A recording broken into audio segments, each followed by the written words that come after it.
नमस्कार, मी चिंतामणी सहस्रबुद्धे. रागरंग.com या यूट्यूब वाहिनीवर आपलं सहर्ष स्वागत करतो. मी आता इथं आलेलो आहे ते प्रभाग क्रमांक 9 या प्रभागामध्ये आलेलो आहे. या ठिकाणी भारतीय जनता पक्षाचे अतुल माने हे अतिशय तडफदार तरुण कार्यकर्ते निवडणूक लढवत आहेत भारतीय जनता पक्षातर्फे. त्यांच्यासोबत संतोष पाटील हेही भारतीय जनता पक्षाचे तरुण आणि तडफदार असे कार्यकर्ते आहेत. त्याशिवाय सौ वर्षा सरगर आणि सौ रोहिणी पाटील याही या मतदारसंघामध्ये, या वॉर्डमध्ये, या प्रभागामध्ये निवडणूक लढवत आहेत. या प्रभागामध्ये अतुल माने असतील, संतोष पाटील आहेत, रोहिणी पाटील आहेत. या सगळ्यांनी यापूर्वीसुद्धा भरपूर काम केलेलं आहे. प्रत्येकानं आपापल्या नेत्याच्या माध्यमातून इथं काम केलेलं आहे. संतोष पाटील यांनी जयश्री वहिनी पाटील यांच्या नेतृत्वाखाली काम केलेलं आहे. अतुल माने यांनी सुधीरदादा गाडगीळ आमदार यांच्या नेतृत्वाखाली काम केलेलं आहे. आता या सगळ्या कामाच्या पार्श्वभूमीवर त्यांची निवडणूक आता चालू आहे. प्रचार आता संपत झालेला आहे. उद्याच संपतोय प्रचार आणि 15 तारखेला मतदान आहे, आपल्या सगळ्यांना माहीत आहे. या सगळ्या पार्श्वभूमीवरती एकूण कशी काय इलेक्शन वाटते अतुल तुम्हाला?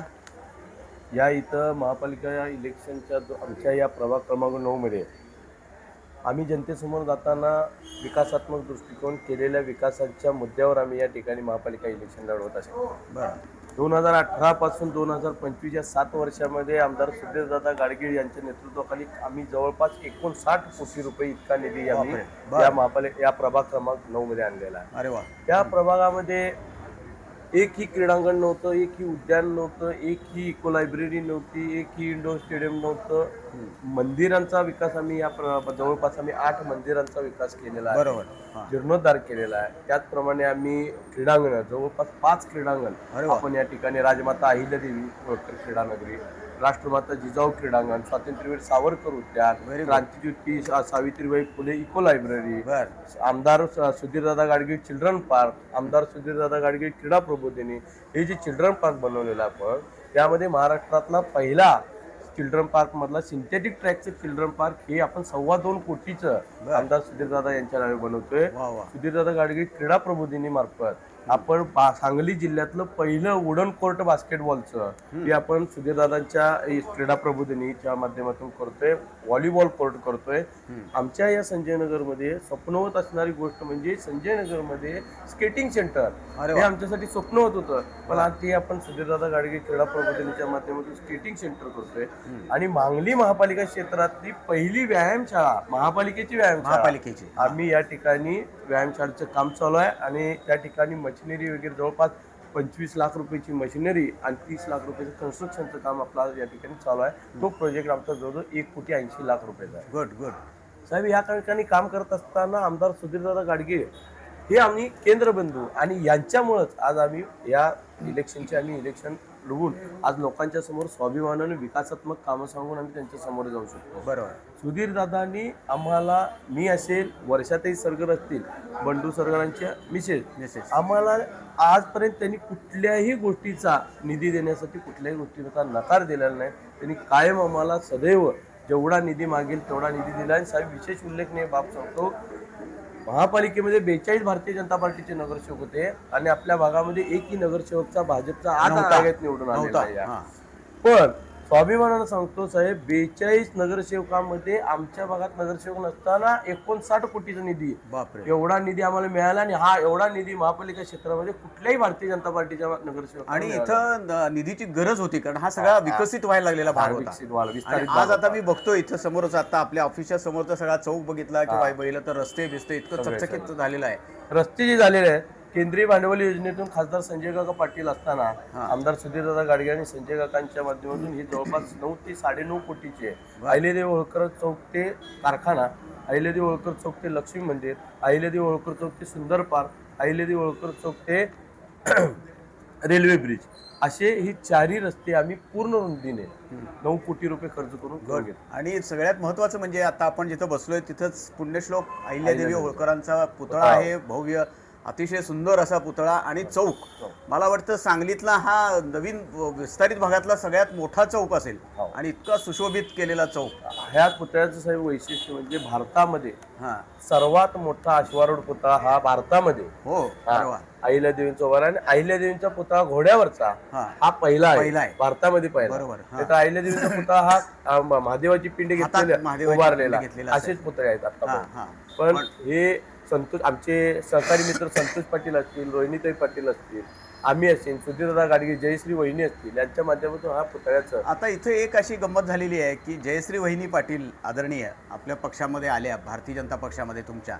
तुम्ही तर सुधीरदादांचे उजवे हात अगदी. या हे सगळी मंडळी आली, संतोष पाटील आले, हे आले. आता इथं कसं समन्वयानं तुमचं काम कसं चालू? 100% संतोष पाटील आणि मी, लोकांचा तसा समज होता की संतोष पाटील आणि अतुल मानेंचं एवढं राजकीय वैर आहे, त्या दोघांचा समेट घडणं म्हणजे अशक्य आहे. पण सुधीरदादा गाडगे हा आमचा अंतिम शब्द.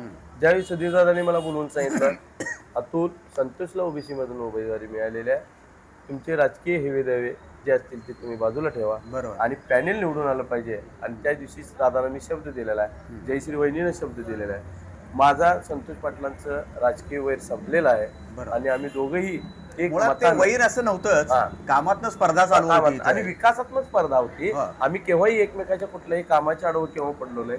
आम्ही विकासात्मक स्पर्धा केलेली आहे आणि ह्या विकासात्मक स्पर्धेतूनच त्यांनी 65 कोटी आणि आम्ही 59 कोटी असा महापालिका क्षेत्रातल्या इतिहास घडलेला आहे. 98 पासून 125 कोटीचा निधी या ठिकाणी आपल्या या महानगरपालिका वॉर्ड क्रमांक 9 मध्ये या ठिकाणी उपलब्ध झालेला. तुमच्यासारखे असे 2 तडफदार कार्यकर्ते निवडणूक लढवत आहेत. रोहिणी पाटील आहेत, सम्राट बाबांच्या भगिनी आहेत आणि शिवाय वर्षा सरगर आहेत. आता या पुढच्या ह्याचं विजन काय तुमचं? म्हणजे आता कामं झालेली आहेत पण अजून सुद्धा आपल्याला हा सगळा विस्तारित भाग आहे, गरीब लोक सगळे राहतात या भागामध्ये सगळे. या ठिकाणी सगळ्यात मोठा आता सगळ्यात प्रश्न आहे पिण्याच्या पाण्याचा. या ठिकाणी फक्त 1 तास ते 1.25 तास सकाळी पाणी येतं. आमचा हा सगळा कामगार वर्ग आहे, सकाळी कामाला जाण्याची त्यांची गडबड असते सगळ्यांची. या ठिकाणी पाणी पुरवठा अपुरा होत असल्यामुळे त्या नागरिकांची गैरसोय होत आहे. पहिल्यांदा हातावर पोट असलेले सगळे लोक आहेत, सगळे सेंटरिंग कामगार, गिराव कामगार, आमच्या हळद कारखान्यातल्या महिला कामाला जातात. यांच्यासाठी पहिलं आमचं विजन असणार की या एरियासाठी एकतर यशवंतनगरच्या पाण्याच्या टाकीचं डिमॉलिश करून नवीन पाण्याची टाकी उभारणे जास्त क्षमतेची, त्याचप्रमाणे ज्या लाईन पाण्याच्या लाईनच्या जी जुन्या झालेल्या आहेत त्या ही परत दुरुस्ती करून नवीन पाईपलाईन टाकणे आणि माळ बंगल्यावरून जो पाणी पुरवठा होतो त्या पाणी पुरवठ्यासाठी आपल्याला जे मध्ये 2.25 कोटीचं संतोष पाटील आणि रोहिणी पाटील यांनी 2.25 कोटी रुपये खर्च करून माळ बंगल्यावरून जे यशवंतनगर पाण्याच्या टाकीला पाणी जाते त्याची पूर्ण लाईन सगळी शिफ्ट करून सगळी नवीन बसवलेलं आहे.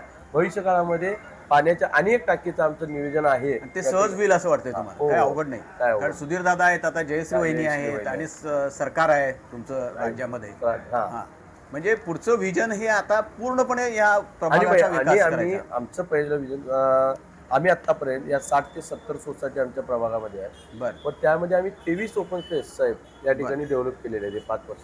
अपार्टमेंट आहेत सगळ्या अशा ओपन स्पेस नाही या अपार्टमेंटचे ओपन स्पेस आहेत सगळे सोसायट्यांचे ओपन स्पेस आहेत आणि अजून जवळजवळ 70 ते 80% ओपन स्पेस आम्ही डेव्हलप केलं. आणि डेव्हलप म्हणजे कुठलेही अशी सगळ्या ओपन स्पेसला आम्ही RCC compound very good total सगळे महापालिकेची 320 गुंठ्याला मी स्वतः या महानगरपालिकेत गेल्या 3.5 वर्ष सिटी सर्व्हे ऑफिस आणि कोर्ट मॅटर मी स्वतःच्या पैशानं स्वतःच्या ताकदीवर सुधीरदादांच्या माध्यमातून 320 गुंठ्याला मी नाव लावून घेतलेलं आहे महापालिकेचं. आणि आज त्या ठिकाणी 23 ओपन स्पेस आपण साहेब विकसित केलेले आहेत आणि भविष्यामध्ये 20% ओपन स्पेस राहिलेले आहेत ते ओपन स्पेस सुद्धा डेव्हलप करणार आहे.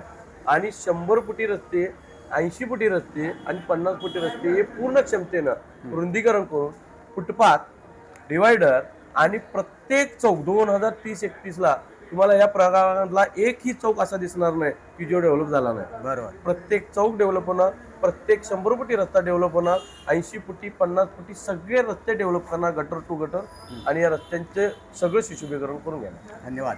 धन्यवाद. आपल्याला दिसतंय की इतके कर्तबगार नगरसेवक ह्या प्रभागाला मिळणार आहेत. 4ही जण तडफदार आहेत, तरुण आहेत, काही करायची त्यांची उमेद आहे, नवीन संकल्प आहेत त्यांच्यासमोर आणि त्यांच्या नेत्यांचं पूर्णपणे त्यांना आशीर्वाद आहे, वरदहस्त आहे. अशा ह्याच्यामध्ये शेवटी ह्या प्रभागाचं खरोखरच भाग्य आहे की असे नगरसेवक मिळत आहेत, त्यांना असे तडफदार कार्यकर्ते मिळालेले आहेत. आपण त्यांना पुढच्या या वाटचालीसाठी आणि या निवडणुकीकरता शुभेच्छा पण देऊया आणि पुढच्याही वाटचालीसाठी अतुल माने आणि त्यांचे सर्व या वॉर्डातले सहकारी यांना शुभेच्छा देऊया. धन्यवाद. नमस्ते.